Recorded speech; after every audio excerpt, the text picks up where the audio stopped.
एक बार ऐसा क्रिस्पी और खस्ता खाजा घर पर बना लिया ना तो बाज़ार से लेना आप बंद कर दोगे। सो आज मैं आपको बिल्कुल सिंपल तरीके से खाजा बनाना बताऊंगी, जिसकी हर एक लेयर प्रॉपरली क्रिस्पी बनती है और इसके अंदर चाशनी भी बहुत अच्छी भरा जाती है। तो चलिए बिना टाइम वेस्ट किए इसको बनाना शुरू करते हैं।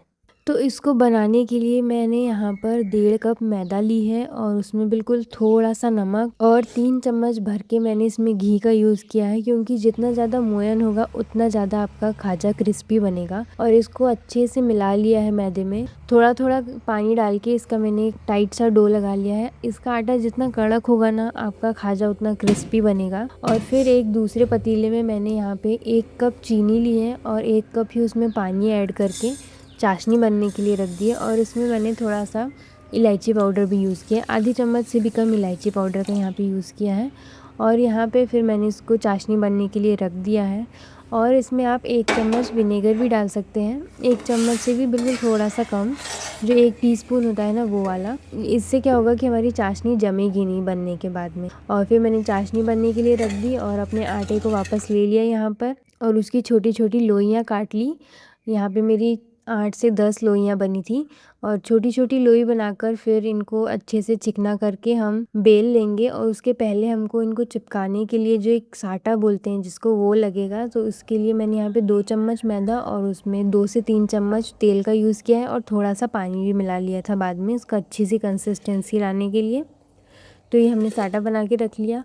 और फिर यहाँ पे हमने जो लोइयाँ बनाई थी उसकी छोटी-छोटी पूड़ी जैसी, पूड़ी से थोड़ी बड़ी या पूड़ी जैसी छोटी-छोटी पतली-पतली लेकिन बेल लिया उनको। और यहाँ पे मैंने सारी एक-एक करके बेल ली और फिर उनको एक के ऊपर एक लेयर करना है हमको। तो 4 से 5 लेयर या फिर जितनी ज़्यादा रहेगा ना उतना ज़्यादा, जैसे हम 6 लोई भी रखेंगे तो वो और ज़्यादा लेयर्ड बनेगा। मैंने यहाँ पे 4 का यूज़ किया था। सो एक के ऊपर एक हम इनको रखते जाएंगे। एक लोई रखेंगे उसमें फिर वो साटा लगाएंगे और दूसरी रखेंगे फिर साटा लगाएंगे, फिर तीसरी रखेंगे। ऐसी मैंने यहाँ पर 4 लेयर्स बनाई थी। और फिर इनको बेल लेना है हमने पतला सा। फिर इन सबको अच्छे से लगाकर हम बेल लेंगे पतला पतला। एक पतला सा हमको पीढ़े के आकार का है, पीढ़े से थोड़ा सा छोटा। इसकी हम एक ऐसी बड़ी सी रोटी बना लेंगे और फिर इसको फ़ोल्ड करना शुरू करेंगे।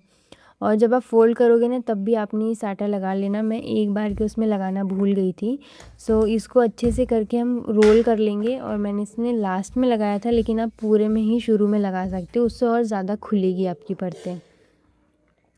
और बस इसको रोल करके हम कट कर लेंगे और इन कट्स को डायरेक्ट उठा के हम तल लेंगे। इनको ज़्यादा आप चाहें तो बेल भी सकते हैं, कुछ लोग बेलते हैं। मैंने इनको बस ऐसे ही उठा के एक उंगली से हल्का हल्का दबा दिया था। और फिर एक कढ़ाई में तेल लेके, तेल को बहुत ज़्यादा गर्म नहीं करना है, मीडियम रखना है। और फिर हमने जो खाजा बनाए हैं इनको हम तल लेंगे। और इनको तलते वक्त हमें ये याद रखना है कि आँच हमारी धीमी होनी चाहिए। अगर हमने तेज़ आँच पे इनको तल लिया तो ये ऊपर से तो पक जाएंगे लेकिन अंदर से कच्चे रह जाएंगे। इसीलिए हमको धीमी आंच पर इनको अच्छे से क्रिस्पी गोल्डन ब्राउन होने तक पकाना है। और फिर इनको निकाल कर डायरेक्ट मैंने इसमें चाशनी की कढ़ाई में इसको डाल दिया था।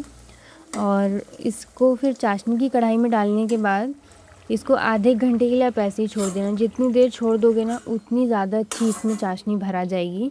और बस ऐसे ही हमारे बहुत ही क्रिस्पी और लेयर्ड खाजा बनकर तैयार हो जाएंगे। तो ये थी आज की खाजा की रेसिपी, जो बहुत ही इजीली बनाई जा सकती है। बस इस चीज़ का याद रखना कि आटा आपका टाइट हो। अगर आटा नरम हो जाएगा तो क्रिस्पी में उतनी अच्छी लेयर्ड नहीं आ पाएंगी फिर। और जब मोयन डालो तो मोयन का भी ध्यान रखना कि वो अच्छी मात्रा में डला हो। अगर मोयन भी कम होगा तब भी वो क्रिस्पी नहीं बन पाएंगी। तो बस इसी तरीके से हमारा खाजा बनकर यहाँ पे तैयार है।